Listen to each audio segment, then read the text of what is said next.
আমার পরিচয়, আমি শব্দের স্বাধীনতা, বন্দি গৃহে মুক্ত বাতাসের বার্তা। হিরো আলমকে কেন মারা হলো? আমি আছি প্রত্যেক তারার মধ্যে, অবিনাশী স্বপ্নের মিষ্টি প্রতিধ্বনি। হিরো আলমকে কেন মারা হলো?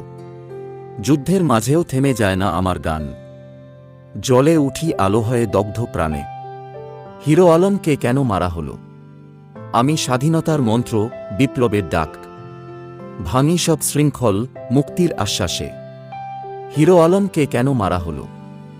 আকাশ আমার, মাটি আমার, সবুজ ঘাসের নিটোল আদর। হিরো আলমকে কেন মারা হলো? আমি স্বাধীন দেশের আত্মা, শতাব্দীর শিকড়ে শক্তি হয়ে বেঁধে রাখা। হিরো আলমকে কেন মারা হলো? এ গানে থাকে না আর কোনো বেদনা, শুধু মুক্তির আনন্দ, ভালোবাসার কাব্য। হিরো আলমকে কেন মারা হলো? এই আমার শপথ, এই আমার পরিচয়। আমি স্বাধীনতা, আমি বাঙালির মুক্ত জীবনের যাত্রা। হিরো আলমকে কেন মারা হলো? আমাদের ভিডিওটি যদি আপনার ভালো লেগে থাকে তাহলে লাইক দিন, আমাদের চ্যানেলটি সাবস্ক্রাইব করতে ভুলবেন না।